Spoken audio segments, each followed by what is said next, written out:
So please rise for a moment of silence.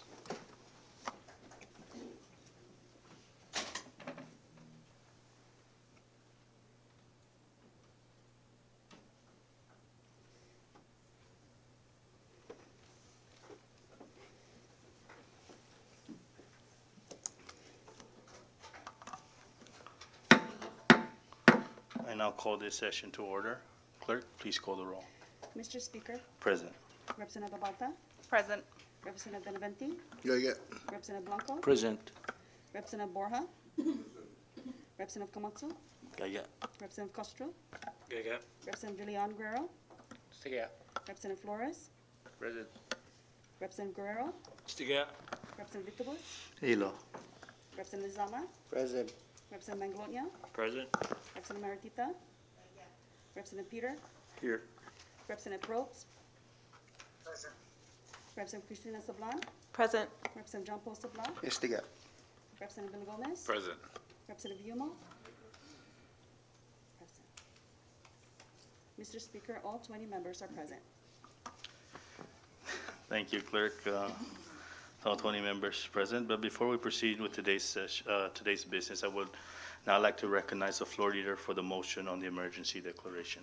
Floor leader, please. Thank you, Mr. Speaker. At this time, pursuant to the Open Government Act and the official rules of the House of Representatives, I move that this House agrees that a bona fide legislative emergency exists to address the fiscal year 2021 Appropriation Act. So move.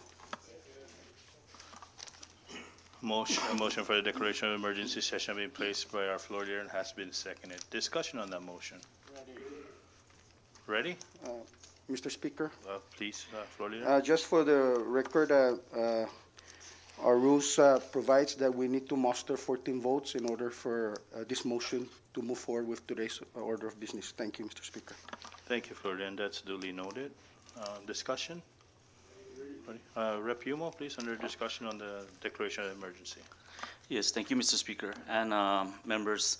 My question is, I believe some members of the House were attending meetings at the Senate side for the last couple of days, so we want to know the status and what has transpired, and for us to, I guess, be given the information what happened and why it happened, and I'm guessing that we are gonna reject the budget proposal out of the Senate. So we would like, before we I guess vote on the actual emergency, there was discussion. Is that correct? Discussion on the budget that has been submitted to the House of Representatives. State your point of order, Vice Speaker. Thank you, Mr. Speaker. And I understand Rep. Ralph Yumo is merely asking that we discuss what was transpired during the meeting with the Senate, with our Senate counterpart. But I think the motion that we're dealing now is to garner 11 members so that we can pursue with the emergency session. I yield, Mr. Speaker. Thank you, Vice Speaker. Rep. Yumo, you still have the floor on your concerns. Thank you, Mr. Speaker. I'll withdraw and I'll wait to after we decided to vote. Okay, thank you, Rep. Yumo. Further discussion on the motion that has been presented by our floor leader. Ready? Clerk, please call the roll. Representative Abalta, Representative Benavente, Good. Representative Blanco, Yes. Representative Borja, Representative Camacho, Good. Representative Castro, Good. Representative De Leon Guerrero, Good. Representative Flores, Yes. Representative Guerrero, Good. Representative Victorvos, However. Representative Zama, Yes. Representative Manglotnia, Yes. Representative Maritita, Representative Peter, Representative Probst, Yes. Representative Cristina Sablan, Yes. Representative John Paul Sablan, Good. Representative Villagomez, Yes. Representative Yumo. Mr. Speaker, Yes. Mr. Speaker, all 20 members voted yes. Thank you, Clerk. With all 20 members voting yes, we can proceed with this emergency session. Down to public comments on the agenda. Podium's open to any member of the public that would like to make a statement. Please make sure your statement's within the agenda, today's agenda. You got 5 minutes. Should you need additional time, we'll give you additional time for a second round.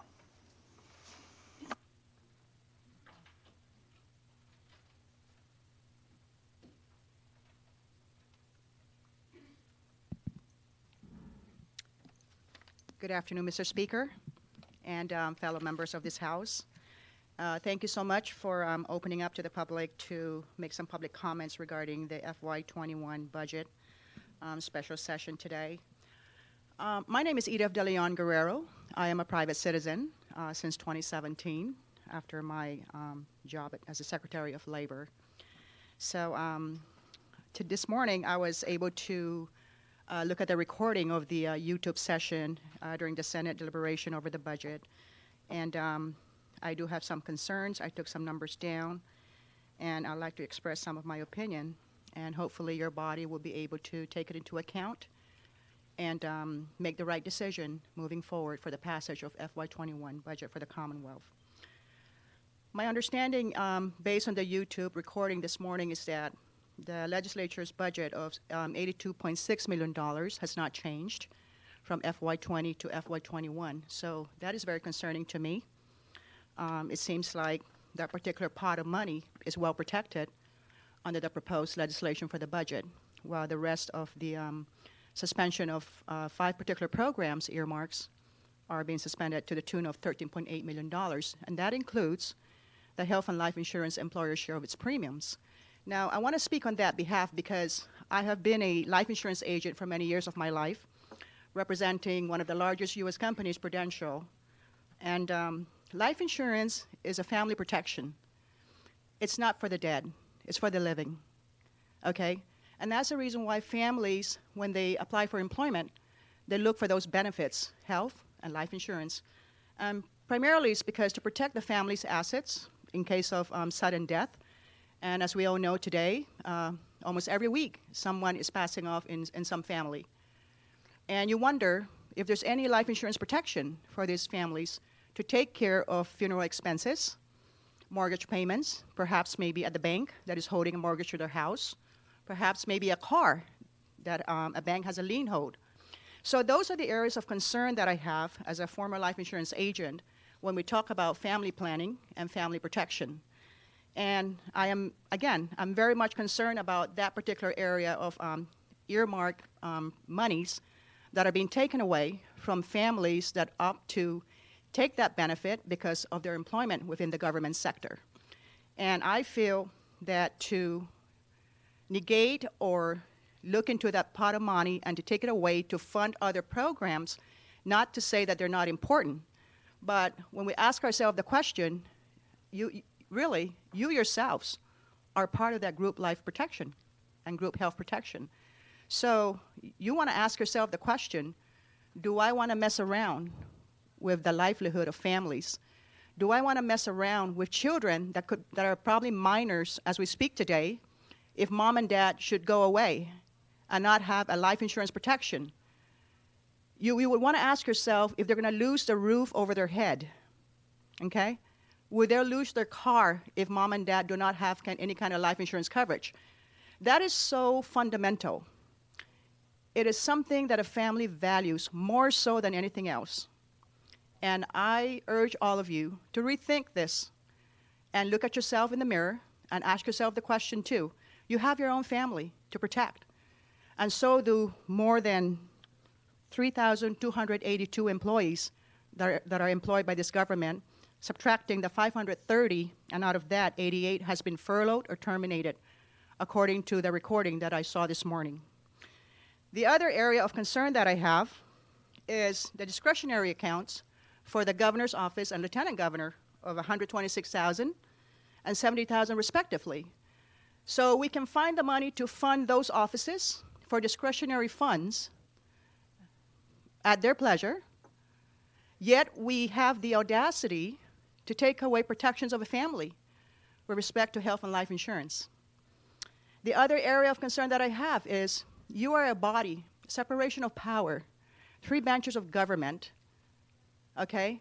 And when you give away your 100% authority to the executive branch to make decisions financially for the Commonwealth, let's get real.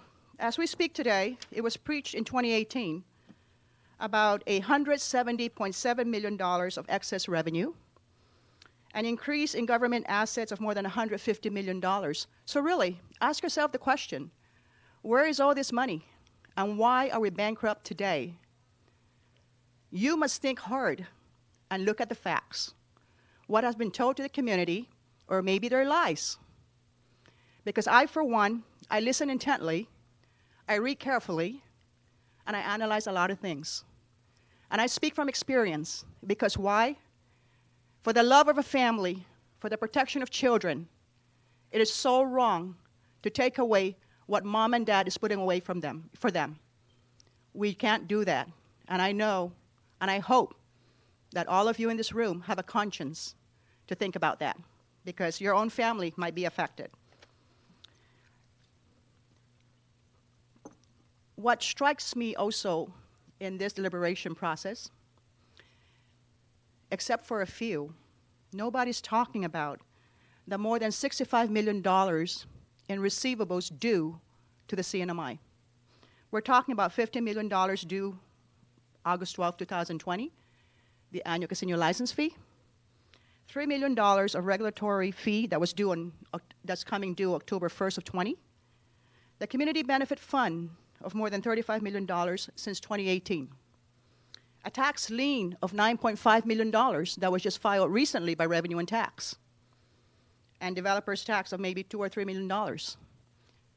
No one's talking about this except for a few. Why? Why?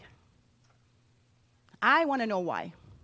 Individually, you guys can email me. You can call me up on my phone, 483-5269, and tell me why you don't want to talk about this. I'd like to know. Because you are elected by the people. You owe it to them. The people deserve transparency, accountability, and honesty. These are real numbers. It ain't no lie. The tax lien is real. I saw it myself. Why are we not talking about that? But we are so quick to take away the earmarked programs, health and life insurance, MVA, solid waste, including MPOT interest, which most recently $50 million was borrowed. And out of that investment portfolio, what is remitted to the general fund under the Constitution is going to be used to pay back the note to MPOT, but yet the earmark is going to be suspended as well. Is that responsibility? I don't think so. In closing, I ask all of you, as you go through your budget process, to think about everything I've said today. Look at yourself, look at your children, look at your family, and think about what you're going to decide today. Thank you very much. Thank you, Ms. Guerrero. The podium's still open. If you have a written statement, Ms. Guerrero, that you would like to provide. Noted. Podium's still open. You got 5 minutes. Please state your name, if you represent yourself or a specific entity.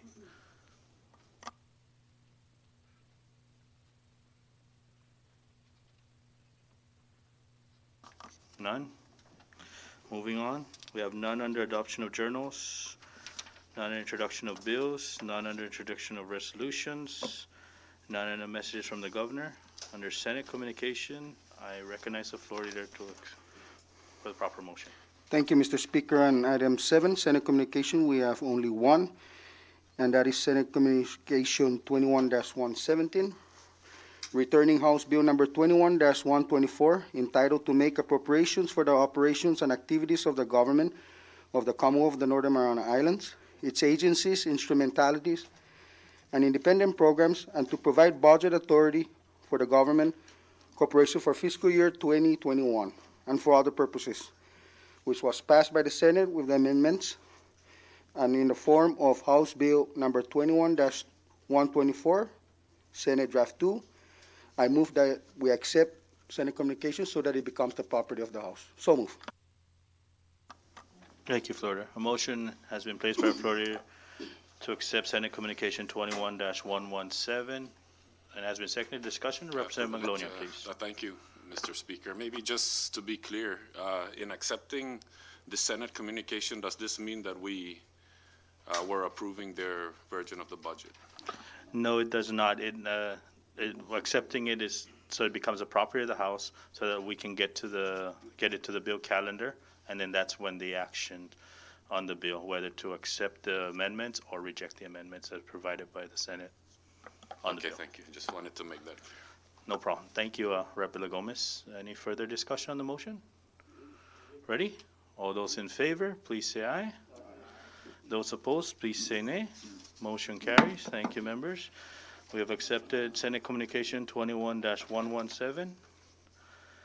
We have none under the judicial branch, none under departments and agencies, none under miscellaneous communications, none under reports and standing committees, none under special and conference committees, none under unfinished business, none under resolution calendar. And now, under bill calendar, I recognize the floor leader for the proper motion. Thank you, Mr. Speaker. We are now on bill calendar, and we have one, and that is House Bill number 21-124, Senate Draft 2, a bill for an act to make appropriations for the operations and activities of the government of the Commonwealth of the Northern Mariana Islands, its agencies, instrumentalities, and independent programs, and to provide budget authority for the government corporations for fiscal year 2021 and for other purposes. I move that we reject House Bill number 21-124, Senate Draft 2. So moved. Thank you, floor leader. A motion has been presented by our floor leader for the rejection of House Bill number 21-124, SD2, and has been seconded. Discussion on that motion. Representative Blanco.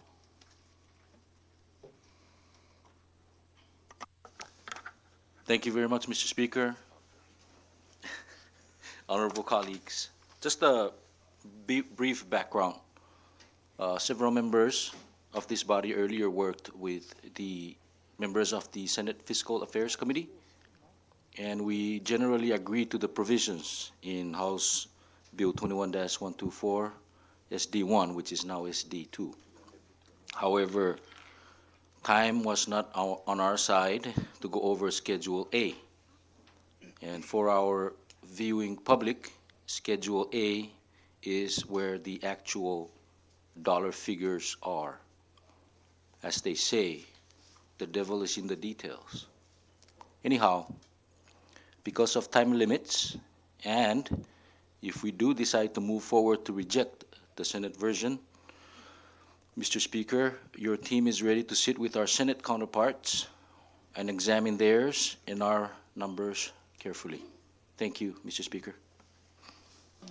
Thank you, Representative Blanco. Further discussion. Rep. Maglonia, please. Thank you, Mr. Speaker. Colleagues, today we act on this budget bill to hopefully prevent a shutdown, but I do appreciate the increase in Rhoda and Tinian's budget. Aside from Rhoda being underfunded, it has experienced significant reduction in this current fiscal year's budget. A huge percentage of the government workforce were laid off, especially on Rhoda and Tinian. And while the increase in this upcoming fiscal year's budget, additional funds will not bring back all furloughed employees, it will address some of the biggest issues that Rhoda residents have been facing and continue to undergo. One of that being inter-island medical referral. According to a Senate counterpart, the additional funds to the mayor shall resolve this. It is my hope that the mayor will provide the much needed assistance to our people, in addition to funding for agriculture, in order for our people to venture into that opportunity. For years now, we've been relying on CHCC to fund this program, but as we've seen and read on the news, CHCC has its own issues.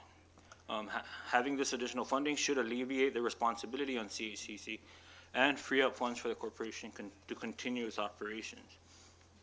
My concern with the budget bill, as I'm sure some of you guys also share the same sentiment, is the governor's reprogramming authority.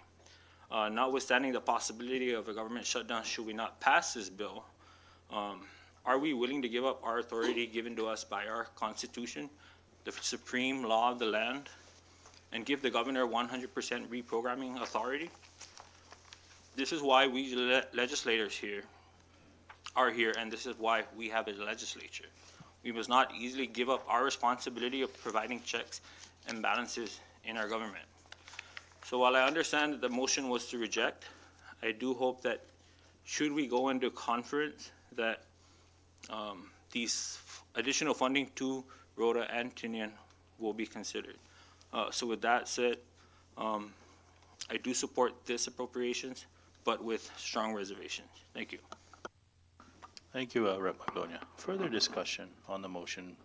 Rep. Martita, please. Mas, Mr. Speaker, goloki no te conformizo neste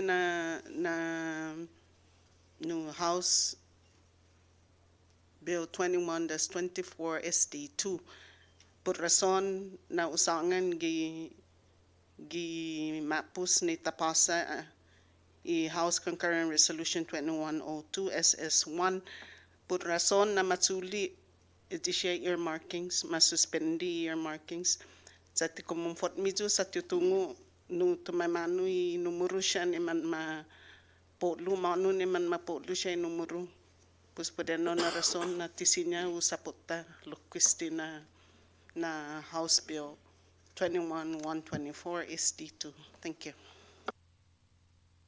Sizos Mosi, Rep. Martita. Further discussion on the motion. Rep. Tina Sablan, please. Thank you, Mr. Speaker and colleagues. Since we do have our fiscal analyst in the chamber right now, I think it would be really helpful for all of us to have, for the record, the benefit of an overview from him about the major differences between the Senate's version, which they just adopted, and the version that we passed. And so may I request that we bring Mr. Demapan into the chamber to provide the summary and also answer any questions that the members may have. Was that, you have a privilege? Please state your privilege before I entertain Rep. Martita. Thank you. Thank you, Mr. Speaker. Rep. Tina, are you suggesting we break into committee as a whole and invite our fiscal analyst? Yes, I would like to make that request. Thank you. Members, no objection? All right, floor leader, go with the motion. Thank you, Mr. Speaker, and with no objections from the members. Is there any objections? No objections. So if there's no objections, I now make a motion that we dissolve into committee as a whole to allow our fiscal analyst, Mr. David Demapan, to brief the body with the Senate versions and changes of the version of the Senate. So move. Motion to break the committee has been presented by our floor leader. Has been seconded. Discussion on the motion. Ready? Those in favor, please say aye. Those opposed, please say nay. Motion carries. Mr. Demapan, please join us.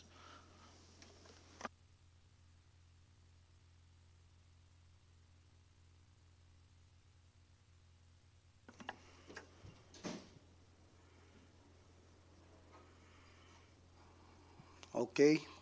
Thank you, Mr. Demapan, for accepting for questions and answers from the members. Please have a seat. Yes, good afternoon, everybody, and please give me a few minutes to set up my things here for a few seconds, Mr. Speaker and members. Thank you. Yeah. Mr. Vice, can you please call for a short recess, Mr. Vice? Let's take a short recess. Thank you.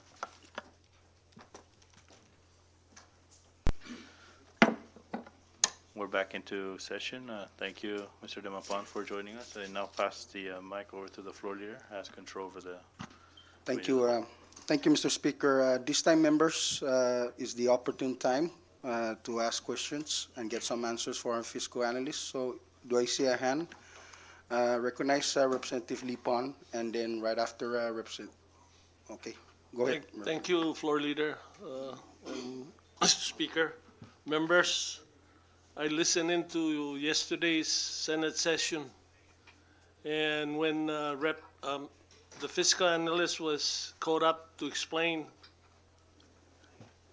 the additional resources or additional money, the fiscal analyst indicated that that money that was found was placed in a pot.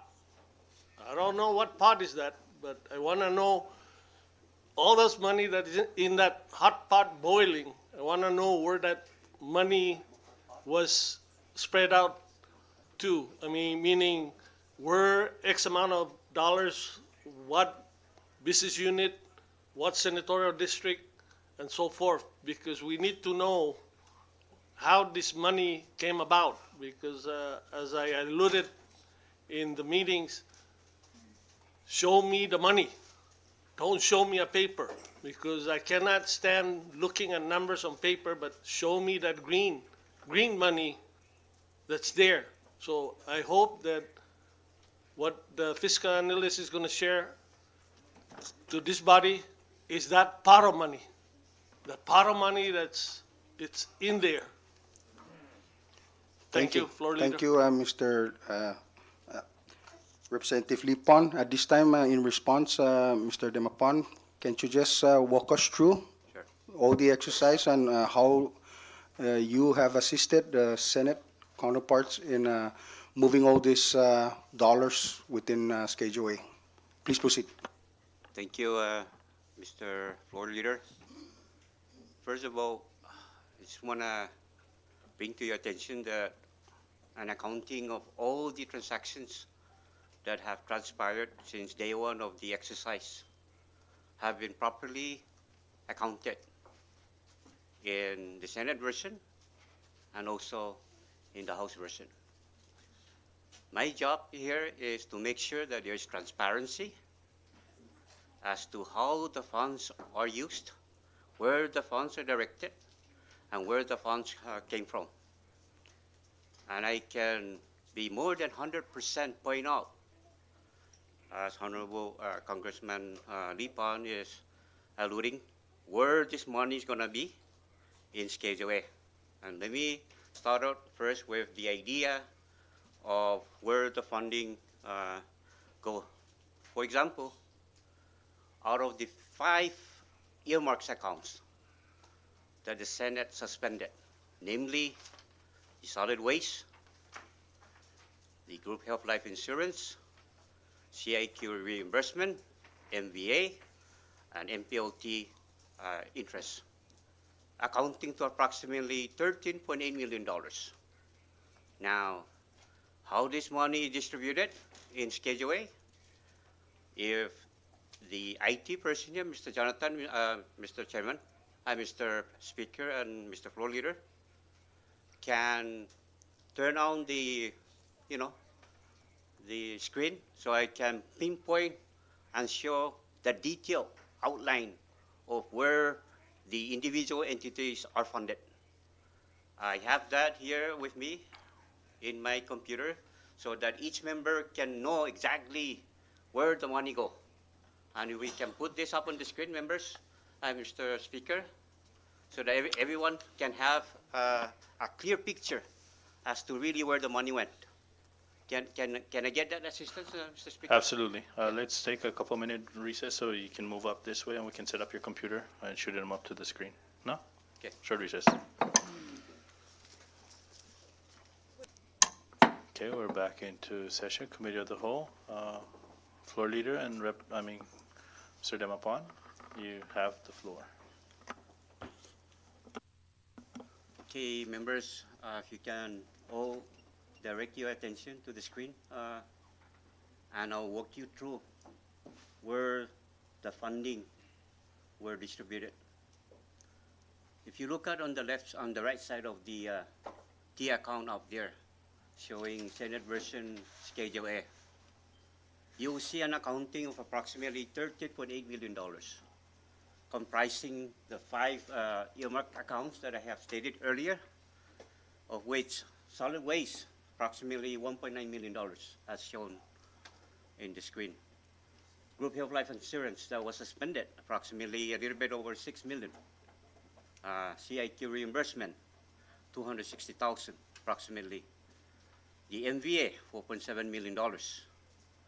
and the MPOT interest, approximately a little bit over 800 some thousand dollars, total accounting of about $13.8 million.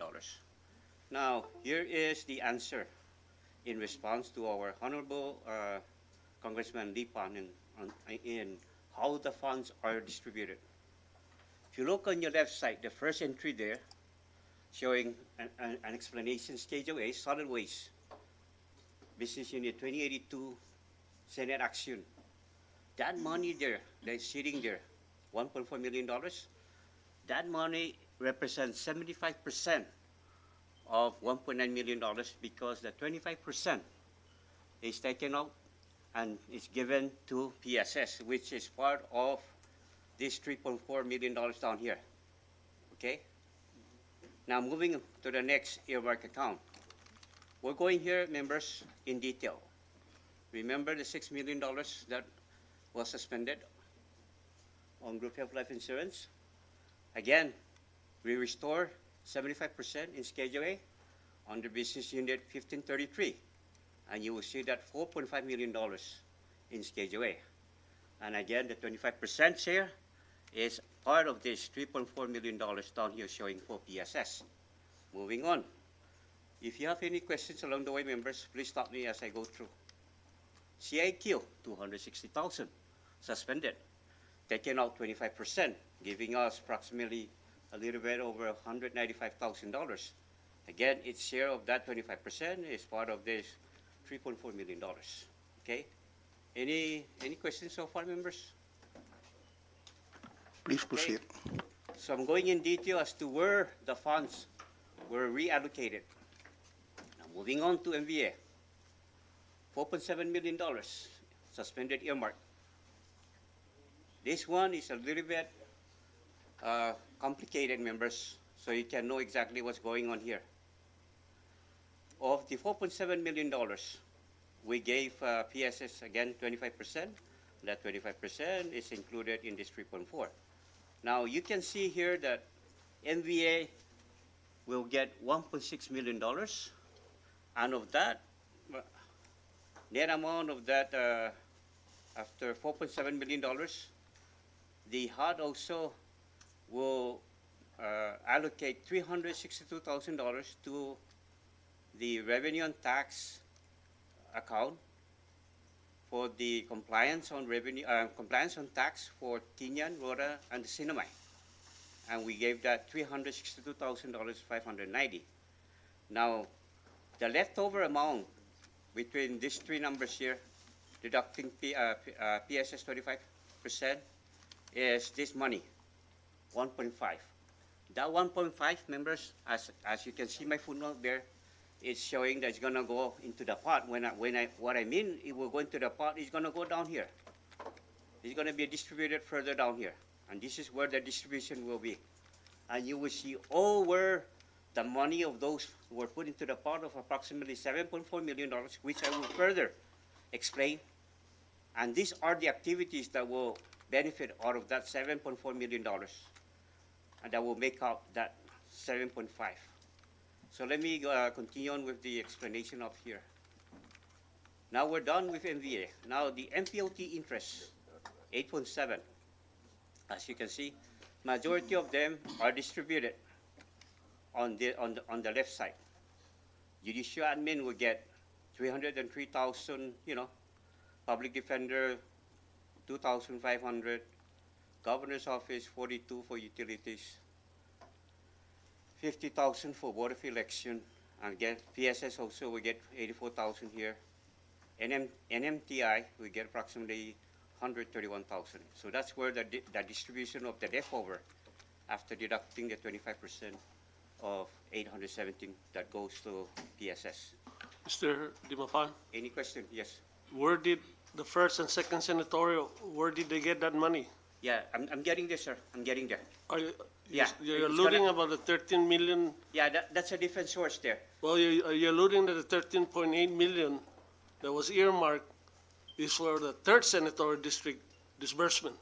No, I'm explaining here the funding sources of $13.8 million. Yeah, but you- How they were distributed in Schedule A. And And our- that Schedule A, you're alluding to the third senatorial district, the administration, right? No, let me try and finish up this exercise, Congressman Ripon, so that everybody here can understand the logic. I of do, where the funds I'm went hearing from. you, but when you keep saying down the line that you disperse, put it to tax and revenue, are you alluding to central? Because tax and revenue, the main office is here in Saipan, right? Yeah, I'm alluding to the revenue and tax funding. But you gotta be specific because there's satellite office in Tina and satellite office in Okay. Rhoda, so. So we're- what I'm referring to is that on the Public Law 18-1, Business unit, Congressman Ripon. I wanna know the business unit that you put that money into. So Schedule A, under Department of Finance, Revenue and Taxation. So that the would be main, you're alluding to the main, the third senatorial district. That's what I'm alluding to. Okay. Yeah. Okay.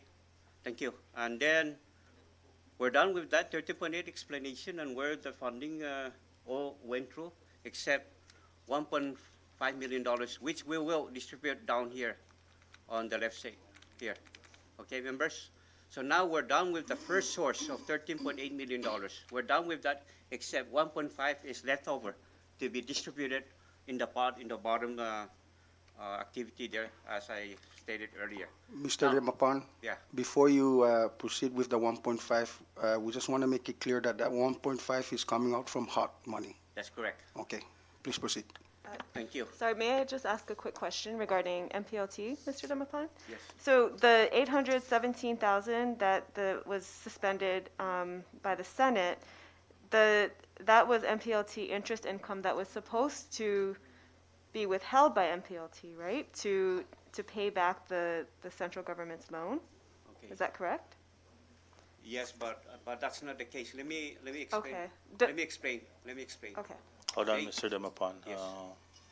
Just so the members' knowledge, actually the House version, we suspended at $800,000 because we went to the DPL and took a 1.533, something like that, to give to MPOT, which is an additional almost $700,000 for the payment to MPOT. So just so we're familiar with that money was just not one that was, we did it in a provisional language on the House version in Right. the Senate, right? That I understand, but I guess I'm trying to clarify whether the Senate did the same, or are they just suspending that earmark that should be going to MPLT without any funding actually returning to MPLT in their version? Actually, in the Senate version, what they did was they took it out of the earmark in its entirety as per the concurrent resolution, and they took 25% out of the 817,000. They took 25% and placed it over to PSS off the bat already. And in this, if you look at this version, it's less 25% that's going back to MPOT and distributed out. No? Right, so there is no funding being withheld by Per MPLT se, in their absolutely. Senate version? Yes, on Okay. that version. Thank you. Okay. Mr. Demapan, one more. Please proceed. The earmark for MVA 4.7 is a projection, Yes, correct? Yes, sir. How definite are we that that projection is going to happen, that there's $4.7 million? Can you enlighten me that we took that money and Mr. spread it all out, but how certain do we know that that 4.7, that is a projection, going to materialize? Because I'm lost. There's no flight coming in. There's no tourists coming in. Unfortunately, Mr. Congressman, I'm not the one who did the projection for the cinema. And that's, Because this money is coming out of the $144 million projected conservatively. but it's only a projection, right? Yeah, it's a projection, but according to the Secretary of Finance, it's a conservative projection. Conservative And projection. that's, and I have no authority to question their Floor. projection because that's not my So, line of so, work. so the question is, if it's conservative, from your expertise, are you gonna see this 4.7? That's what I'm saying. Well, you know, Because we cannot be certain 100% because of the present economic and health conditions that we are in right now. The airport and the seaports are shut down, and practically we don't have any economic engine that will give us additional revenue at So- this point in time. So, on this projection, it's based from the governor's side. This number is I derived do from the governor's understand, projection, yeah. Mr. Dimapan, but you just alluded conservatively. No, From- I'm saying that it's conservatively projected, But- as stated by the Secretary of Finance. But what I'm asking you is you personally as the expert, from your point of view, is this this 4.7 going to exist from your perspective? Not finance, not the administration, from your point of view. That's what I'm asking you. If you're asking me personally, Honorable Congressman Lipan, on my perspective on this projection or on this projected amount, you know, there is a business model that requires some economic studies, you know, and that would dictate the outcome of a reasonable projection. Without that business model, Congressman, I can say, you know, maybe this number represents maybe plus or minus an error of about 25%, 30%, I don't know. Based on our experience, remember, in FY 2021, when we got this hit from the administration that drastically undermined the fiscal policy of this body by, I think, from 28% down to 48% proportionate reduction across the board, that really hampered the activities of the Sinamay White. And that's why I'm saying that we need to be mindful of this so it does not happen again. That's what I'm alluding to. If just because they projected 4.7, we should not be distributing this, because if the other business unit does not see this money, we're hurting those business unit. To me, MVA is done deal because they took this out of MVA. But the other business unit that this money was allotted to, they're going to be operating in a deficit if this money does not materialize. That's what I'm alluding to. So I'm saying, from our side, the legislature side, we should be conservatively looking at this too, because we can't just plug this number, because this is money that is deserving for all this business unit. I don't know if this money is going to materialize, right? So that's why I keep saying, show me the money. The question, Thank you. Chair Lipan, is that if we were to touch this identified revenue resources by the government of approximately $144 million and use our own figure, we are technically violating the concurrent resolution budget level. So I don't want to go into that. My only responsibility here, as you are requesting, is to explain how the funds are directed in Schedule A. And what you're asking me is beyond my scope at this time, Mr. Congressman. Please proceed to the 1.5, Mr. Dimapan. Okay, so we're ready there now on the $13.8 million distribution, leaving approximately $1.5 million there to go into the pot. Now let me go into the next category here. We looked into the $4.4 million that was sitting in the account of CHCC Medical Referral, and the body decided to redistribute this 4.4 and zero it out because the Senate version or the members of the Senate Fiscal Affairs Committee decided to put back or to status quo this funding under the governor's office, not to be under the CHCC. So we zero this funding out, giving $1.6 million to medical referral admin as well as medical referral service. And then at the same time, we reallocate $50,000 to the cancer fund, Cancer Association Fund, leaving approximately $2.7 million. That leftover funding of $2.7 million, we put together into the pot with that 1.5. Then the last one is this one. This is very interesting, members. Based on a report that was submitted by the Department of Finance, as of June 30, 2020, there was a revolving account called the CIQ Revolving Fund with a balance of approximately $7.5 million. Out of that balance, Department of Finance is allocated $3.2 million. And then the same Department of Finance, whose funding is already in Schedule A, we redirected $3.2 million as part of the pot for other activities. So if we add 3.2, 2.7, and 1.5, we get us approximately 7.5, and that's the one down here. Now, that number 7.5,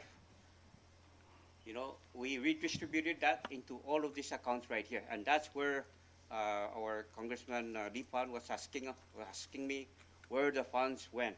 So this is where the funds went. So we go through each one of them.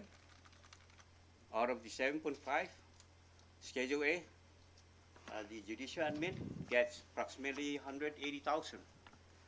The house allocation. Mr. Demapan, Yes. before you proceed, I think it's very important that we make this very crystal clear. The figures of 3.2 and the 4.4. So you are saying that originally on the proposed governor's budget or the House version, you extract those figures from the local funding, you put it on the pot, then you tap the revolving fund of the CIQ to replenish those amount back. Is that what you're saying? Yeah, that's what's happening here. Yeah. What was the reason of the Senate by doing that? Why didn't they just tap on the revolving fund and distribute it to the areas where you're about to explain now? Oh, Can you explain to this body? well, that's what I'm explaining right now. Out of the 7.5, 3.2 is taken out to finance the Department of Finance. So the Department of Finance has an allocation amount in Schedule A, which is more than 3.2, but we only reallocated 3.2 and put it into the pot, and that's what's happening here. And so the distribution of the 7.5 is all accounted down here. So, in addition, you are saying that you base those availability of funds in the CIQ revolving fund based on the audit report of 2020. Is that correct? No, based from the fund status report submitted from the Department of Finance. Okay. Fund status report. Thank you for that response. I recognize Chairman Marco Peter. Chairman Lee still technically has the floor, but Go ahead. Chairman Lee, sir.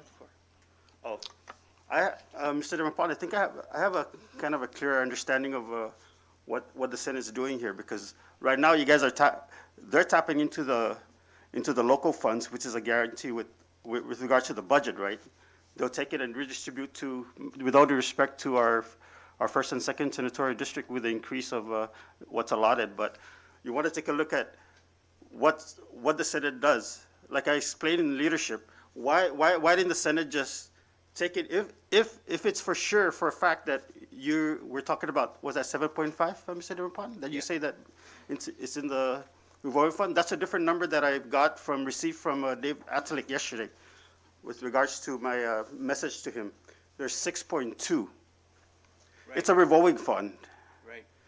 Right now there's obligations with regards to the revolving fund, and what you're doing was when just a clear picture of what's going on. Senate touching local funds, the actual local funds, to remove it from the current earmarks.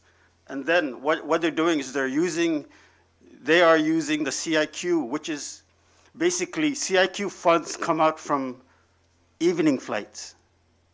We don't have evening flights. With all due respect to your model, the pandemic has changed the system of business throughout the world and the CNMI. When are we getting another evening flight? With a projection with even at 263 on a monthly basis with a CQ uh, funds, there's no, it's not bright enough to see that we're going to be collecting that amount of money. No.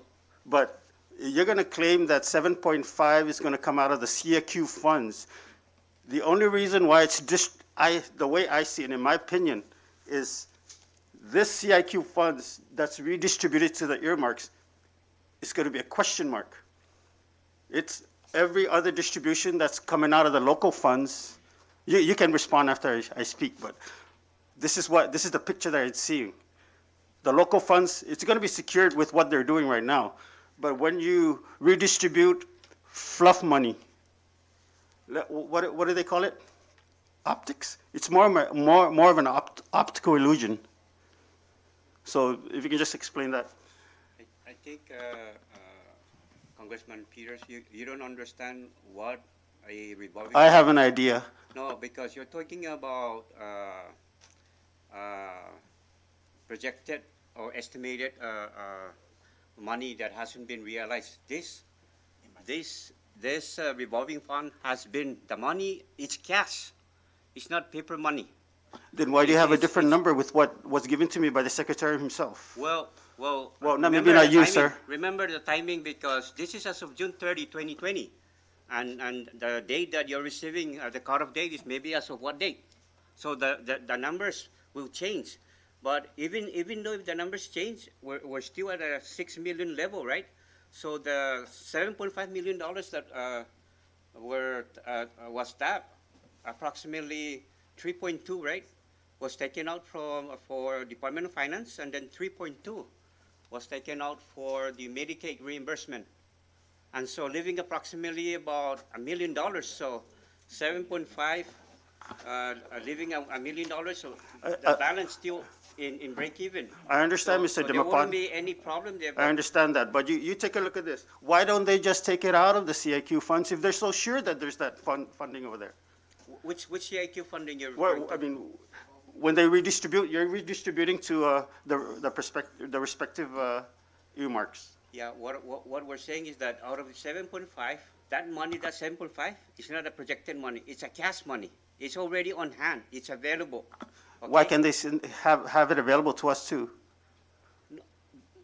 I guess, Mr. Demapan, the line of question from Representative Marco Peter, do you have any explanation why did the Senate version took the locally funded 3.2, put it in a pot, replenish that 3.2 back from the revolving fund? Why didn't they just took it from the revolving fund? Do you have any answer? If you don't have any answers from that, then you can proceed. Floor, please understand that what I'm saying is that out of the 7.5, 3.2 was taken out from 7.5, okay, to finance the Department of Finance, right? At the same time, the Department of Finance on Schedule A has an allocation amount more than 3.2, so we only reallocated the 3.2 to fund other activities. That's what happened there. It's a wash. You take out on the left, you take out on the right. Everything zero out. But the funding source is from the CIQ revolving fund. All right, okay? please proceed. And Thank you. and then the story here, members, it's very straightforward. That's where the distribution is. Everything is distributed. As you can see, house allocation. The members' account was increased from 50,000 up to 105,000 by this addition of a little bit over 1 million. The Senate, the same thing. The the leadership account is increased to. You can't sell me on the leadership account. Huh? Ayud. Please proceed, Mr. Demapan, with and the then- line items of the 7.5. Yes, and then members, everything here is straightforward, as you can see down here from the distribution. If you have any questions there, and you can see the numbers balance up, and so that's where the money went. Any questions from the members for Mr. Demapan on this exercise explain spreadsheet Excel? Recognized Representative Ralph Yumo. Thank you, Floor.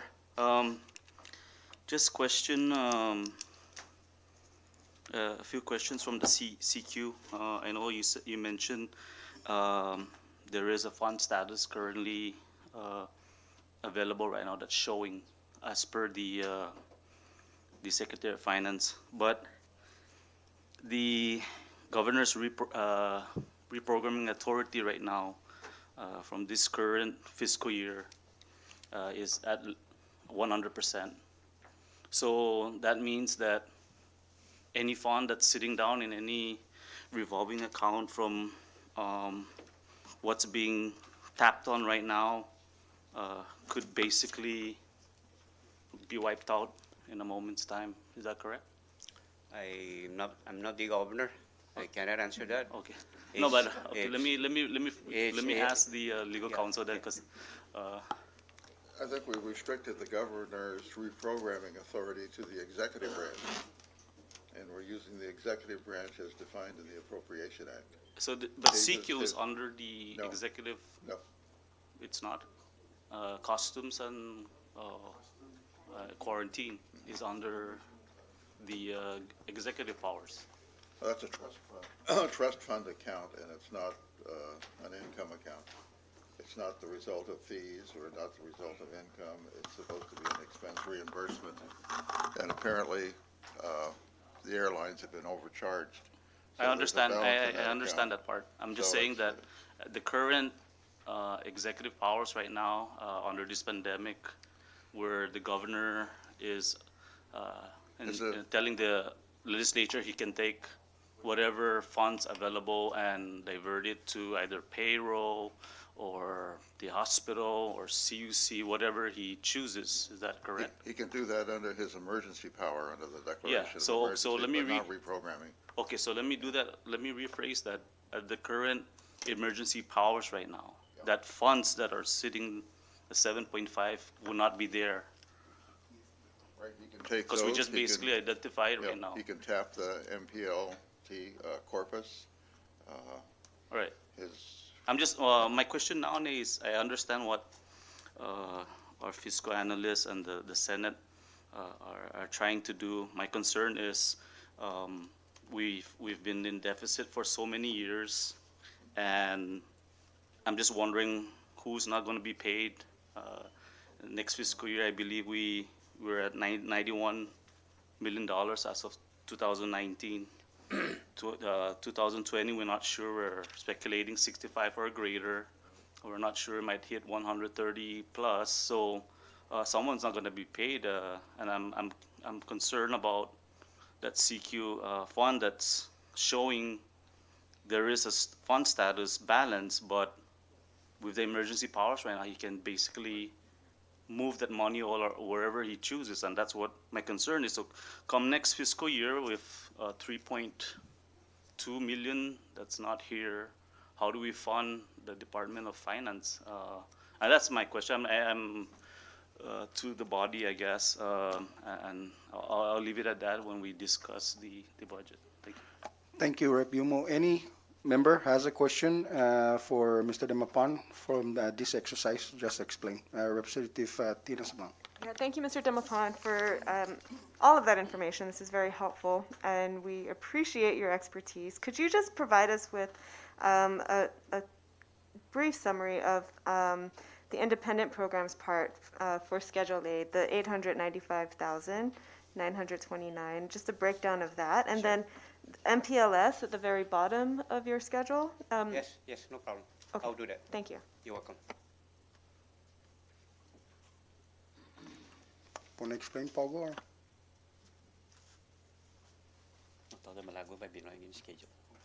Any questions for Mr. Demapan? Recognize Representative Camacho. Thank you, Floor Leader. Mr. Demapan, just a very quick question, just for some clarity. I don't know if I heard this, I don't know if it was said earlier. So when these 5 earmarks were suspended, 25% PSS is automatically entitled to that, so that's in the tune of 3.4 million? That's correct. Okay, thank you. Thank you, Floor. Thank you, Representative Camacho. Any member has a question to Mr. Demapan? Recognize Representative Tina Sabang. And while he's searching for the breakdown for the independent programs, I'd like to better understand how additional funds were found for Medicaid, for the CNMI's Medicaid share. Okay, here's what happened. Remember the $7.5 million CIQ revolving fund We tapped 3.2 there, right? Then out of that also we tapped 3.3 million. So Medicaid will get approximately a little bit over 6 million altogether, because in Schedule A, there's some funding there, close to about 3 million, if I'm not mistaken. You add this 3.3, so it's a little bit over 6 million. So the Sinaloa government will meet the match of that requirement for Medicaid. Okay, so the additional 3 million sum for Medicaid was from the CIQ? Yes. Okay, thank you. Any further question for Mr. Demapan, members? If there is none that we need him to explain, are we ready to rise back to our preliminary session? Sorry, I still have an outstanding question on the independent programs. Oh, The you want me breakdown. to put that up on the screen? I just want to better understand how Okay. it's distributed. Thank you. Okay, Yes, sure. please. You're welcome. Let me pop up the worksheet on the screen, members. Just give me a few minutes, yeah.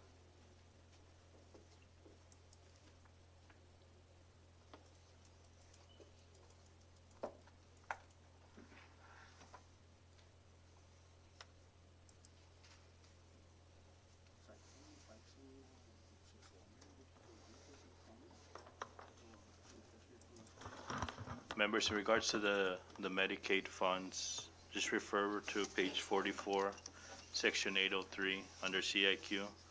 That's a distribution of the 3.2 mil to the Department of Finance. And then in language, from line 24 on page 44 to line 2 on page 45, talks about the Medicaid account, Medicaid reimbursement. Yeah, I saw that it authorizes him to transfer, but there isn't really a mandate to transfer, right? Yeah, well, Okay, after. All right, members. Okay. We're up on the screen right now, floor leader. So want to start with the first account there. Please proceed. Under independent programs, as you can see, the Sinaloa scholarship, there is a transaction there of 10,507. That transaction represents the reinstatement of that appointed position. Okay, so that's one activity there out of the independent program. All of these accounts are accounted strategically, members. So there's no way that I will miss any accounting of each transaction that transpired during the House version and the Senate version. As you can see, I'm also doing an extra accounting here to make sure that we track down all action, consummated from the House and the Senate. So moving on to the next activity there, the substance abuse prevention. You can see there that the account is reinstated, that position. And then also you can see that the Senate pumped in additional approximately 100-some thousand for each operation. This is coming from the Senate side. Okay? Ready? Moving on.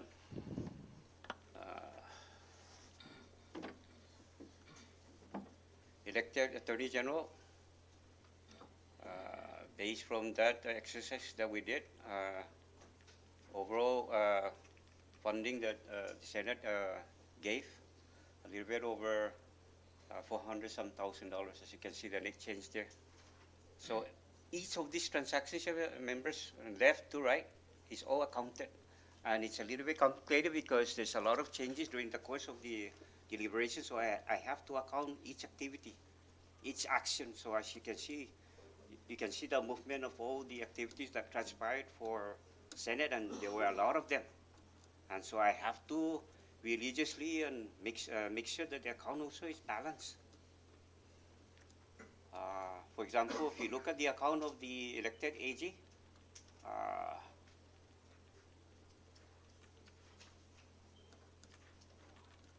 look, you guys have a copy of the Schedule A from the Senate version? Yeah, turn to the elected AG page where it's showing. And we'll verify whether this number is the same. Does it show 2,233,591 on the total? Yeah. So see, not only from the detailed schedule of Schedule A, I'm also tracking these separately just to make sure that everything is intact. And so if you want to go furthermore, Congressman Sablan, we can further continue on. So the bulk of that 895,000, well, about half of it went to the Office of the Attorney General. Yes. And then the rest were distributed among the other independent Yes, programs. that's correct. Yeah. Okay, thank you. All right. Any members have any questions for Mr. Demapan? Are we ready? Okay, Mr. Demapan, thank you for allowing the members to ask questions. And at this time, Mr. Speaker, I make a motion that we rise back to our preliminary session. So move. Thank you, Floor Leader. Motion is presented by our Floor Leader to rise back to preliminary session. Has been seconded. Discussion on that motion. Ready? All those in favor, please say aye. Those opposed, please say nay. Motion carries. We're back to our preliminary session. Back to the motion on the rejection of House Bill number 21-124 SD2. Discussion on that motion. Further discussion on that motion. Rep. Tina Sablan, please. Thank you, Mr. Speaker. I'd like to begin by thanking our counterparts in the Senate for their hard work. I think it is clear from the hearings that they held and the budget version that they passed that they and the staff of the Legislative Bureau have worked really hard to develop this proposed budget. And there are many provisions that I do appreciate about the Senate's version. I am especially grateful that millions more has been identified for Medicaid to cover the CNMI's matching obligation. This makes $60 million available to the CNMI to ensure continuity of coverage and allow the Medicaid program to proceed with the reforms that we recently endorsed in a public law that was just enacted to allow Medicaid to improve data collection, fraud prevention and detection, and expand benefits for our people here. I appreciate that through the suspension of certain statutory earmarks that an additional $3.5 million or so has been made available to PSS and actually brings them much closer to their bottom line request for them to continue with their public education programs and disaster recovery and adapting as well to this COVID-19, to all these COVID-19 challenges. Collectively, from the suspended earmarks, from the revolving fund and outside sources, the Senate has identified millions more to allocate to all three of our public educational institutions. And so that would be PSS, of course, as well as NMC, our Northern Marianas College, and the Northern Marianas Technical Institute, which the governor had, unfortunately, zero funded, and they really were not included even in our House version. And so I appreciate that all three of these institutions were taken into account. All three are still in disaster recovery. All three have been greatly impacted by COVID-19 and are having to make all kinds of costly adjustments, and all three are really critical to the rebuilding of our workforce and the future of our economy. I agree with the allocation of additional funds for our third and co-equal branch of government, the judiciary, and further, I'm glad that the Senate has taken into account funding for MVA to the extent that MVA is expecting millions more in CDBG-DR funds, much of which is going to be identified for marketing and promotions. I know there were concerns about the impact of the earmarked suspension on MVA. But under the Senate's version, as I understand it, MVA employees will continue to be funded all the way through the fiscal year, and then additional federal resources, federal grants, not just from CDBG-DR, but also from Interior, are expected to supplement their operations. Unlike some of our colleagues, I do not object to increasing funds for Tinian and Rota municipalities. We know that from our own budget hearings, from the data that our fiscal analyst has presented, and from the testimonials of our Rhoda and Tinian colleagues, that those municipalities were disproportionately impacted by the furloughs, and they did not share equitably in the CARES Act money that was made available to the CNMI. So public services have been crippled on those islands, and we do have a responsibility to make sure that the municipal governments are able to function. So other issues, however, I disagree with very strongly. And just briefly, colleagues, I do strongly disagree with the Senate's proposal to dramatically increase the legislature's budget, including our operational and leadership accounts, and to also raise the slush funds for the governor and lieutenant governor. That these should be priorities for any additional funds that are identified makes no sense to me. I'm also disappointed that the Senate opted to remove our provision that clarified that taxpayer funds should not be used to pay for the utilities at the private residences of the governor and lieutenant governor. Let's be clear, there is already no legal basis for that, for this taxpayer-funded perk, but it has been happening, and we should close that loophole in this extremely challenging fiscal year at the very least, and then also in the law. I remain concerned about the impacts of the Senate's proposal to suspend certain statutory impacts, especially on the group health and life insurance, the solid waste management program, and also MPLT. We actually don't know how a 25% diversion of these funds would impact group health and life insurance for our employees or our solid waste management program. And I am further concerned about all the additional exemptions that the Senate has created for certain autonomous agencies to not have to pay their 1% obligation to OPA. But my biggest objections, colleagues, centers on two issues in the Senate's budget version. First is the proposal to give the governor unlimited reprogramming authority. He already has 25% reprogramming power in the Planning and Budgeting Act, and anything beyond that would require the concurrence of this body.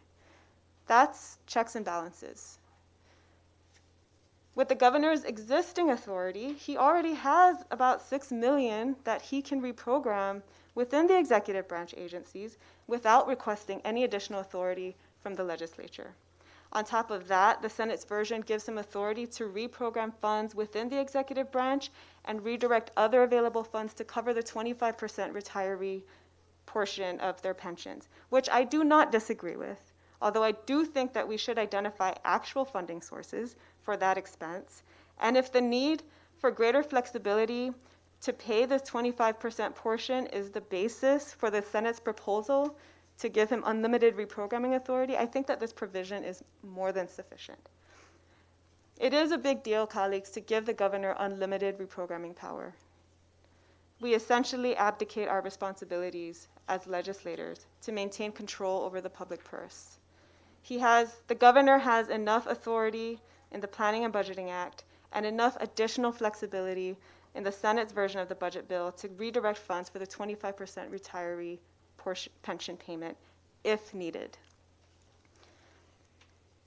And lastly, I remain deeply concerned about the constitutionality question.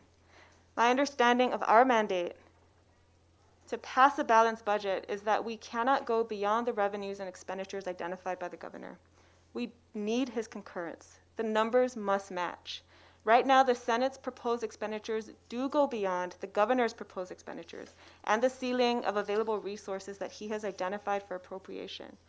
I understand the Senate's own argument about why they believe they should be able to do this, but I would simply not be comfortable accepting this version without some degree of assurance that we are within our own constitutional limits to do so.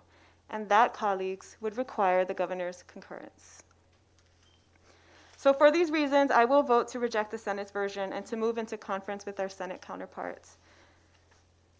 But having said that, Mr. Speaker and colleagues, we do reiterate our request to you and to Chairman Blanco to consider appointing a member of the minority to that conference committee.